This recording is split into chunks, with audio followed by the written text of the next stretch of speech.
বিশ্বাস করে স্বামী তার স্ত্রীর ব্যাংক অ্যাকাউন্টে ৬০ লক্ষ টাকা এবং কিছু স্বর্ণ অলংকার তার স্ত্রীর কাছে পাঠায় প্রবাস থেকে। আর তার স্ত্রী সেই খেয়ানতকারী নারী তার পরকীয়া প্রেমিকের সঙ্গে ওই প্রবাসী স্বামীর কষ্ট উপার্জিত নগদ ৬০ লক্ষ টাকা এবং স্বর্ণ অলংকার নিয়ে সেই প্রবাসী স্বামীকে নিঃস্ব করে দিয়ে পরকীয়া প্রেমিকের সঙ্গে পালিয়ে যায়।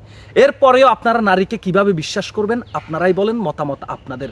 দর্শক শ্রোতা, স্ক্রিনে যে মহিলাটিকে দেখতে পাচ্ছেন, এই মহিলাটির নাম হচ্ছে সালমা বেগম। আর এই খেয়ানতকারী নারী তার প্রবাসী স্বামীকে সর্বশান্ত করে দিয়ে তার কষ্ট উপার্জিত সকল টাকা পয়সা এবং স্বর্ণ অলংকার নিয়ে পালিয়ে যায়। আজকের এই ভিডিওটি শেয়ার করবেন। ওই প্রবাসী তার কষ্ট উপার্জিত টাকা ফেরত পাওয়ার জন্য থানায় মামলা করেন এবং কান্নাকাটি করে বলেন, আমার সব কিছু শেষ, আমাকে ফতের ফকির করে দিয়ে গেছে। এখন থানাও খোঁজাখুঁজি করতেছে, এই নারীকে খুঁজে পাচ্ছে না। ভিডিওটি শেয়ার করে সহযোগিতা করবেন। দর্শক শ্রোতা, এই চাঞ্চল্যকর ঘটনাটি ঘটে যায় টাঙ্গাইলের মির্জাপুরে।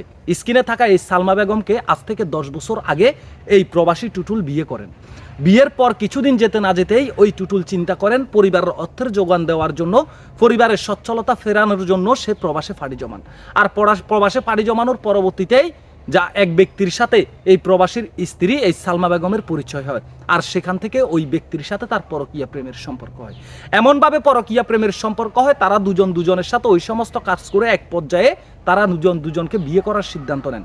তখন দুজনে মিলে মাস্টার প্ল্যান করেন যে আমাকে আগে প্রতিষ্ঠিত হতে হবে। পরকীয়া প্রেমিক বলে আমাকে প্রতিষ্ঠিত হতে হবে, তারপর তোমাকে বিয়ে করতে হবে। তখন এই সালমা বেগম বলে, আমার স্বামী প্রবাসে থাকে, সকল টাকা আমার ব্যাংক অ্যাকাউন্টে পাঠায়, আমি সেই টাকা তোমাকে দেবো, আর সেই টাকা দিয়ে তুমি ব্যবসা বাণিজ্য করবা, তুমি প্রতিষ্ঠিত হলে তখন আমাকে বিয়ে করবা। এইভাবে কথাবার্তা দেওয়ার পরবর্তীতে এই সালমা বেগম তার প্রবাসী স্বামী যে টাকাগুলো পাঠায় সেই টাকা তার পরকীয়া প্রেমিককে দেয়। আর সে সেই টাকা দিয়ে ব্যবসা বাণিজ্য করে এবং তার বাড়িতে ঘরের কাজ ধরে এবং কি সে গাড়ি কিনে। দর্শক শ্রোতা, তার পরবর্তীতে একদম শেষ পর্যায়ে যখন তার পরকীয়া প্রেমিকের বাড়ি করা কমপ্লিট হয়, ব্যবসা বাণিজ্য শুরু হয় এবং গাড়ি কেনা শেষ হয়, ঠিক তখনই শেষ যেই টাকাগুলা ব্যাংক অ্যাকাউন্টে ছিল সেই শেষ টাকাগুলা এবং তার কাছে থাকা প্রবাসীর স্বর্ণ অলংকারগুলা নিয়ে হঠাৎ করে গভীর রাতে সেই পরকীয়া প্রেমিকের সঙ্গে পালিয়ে যায়। সকালবেলা ঘুম থেকে উঠে প্রবাসীর পরিবার দেখতে পায় ঘরে তার স্ত্রী আর তাদের পুত্রবধূ আর নেই। তখন বিষয়টি ওই প্রবাসীকে জানানো হলে প্রবাসী জানতে পারে তার ব্যাংক অ্যাকাউন্ট ফাঁকা।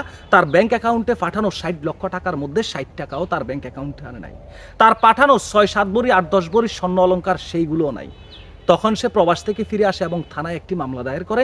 সে তার স্ত্রীর কাছে তার কষ্ট উপার্জিত যে টাকা নিয়ে চলে যায় সেই টাকা এবং স্বর্ণ অলংকার ফেরত চায়। একজন নারীকে আপনি কিভাবে বিশ্বাস করবেন?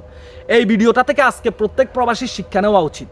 আপনি ওই প্রবাসী তার পরিবারকে না জানিয়েই কিন্তু সে তার স্ত্রীর ব্যাংক অ্যাকাউন্টে টাকাগুলো পাঠাতো। অল্প কিছু টাকা পরিবারের খরচের জন্য দিত, আর সকল টাকাই স্ত্রীর ব্যাংক অ্যাকাউন্টে পাঠিয়েছে জায়গা জমিন কিনবে, বড় করে একটি বাড়ি করবে। কতই না স্বপ্ন ছিল একজন প্রবাসীর, অথচ একজন দুশ্চরিত্রা নারীর কারণে ওই প্রবাসীর স্বপ্ন ভেঙে চুরমার হয়ে গেল। দর্শক শ্রোতা, আজকের এই ভিডিও থেকে শিক্ষা নেওয়া উচিত প্রত্যেক প্রবাসীর। আপনার পরিবারের জন্য যতটুকু টাকা দরকার আপনি ততটুকু দিয়ে বাকি টাকা আপনি সঞ্চয় করুন, না হলে আপনাকেও এই সমস্ত অনাকাঙ্ক্ষিত ঘটনার শিকার হতে হবে। আমরা দেখি বর্তমান সমাজে অনেক নারী তার স্বামীকে নিঃস্ব করে দিয়ে চলে যায়।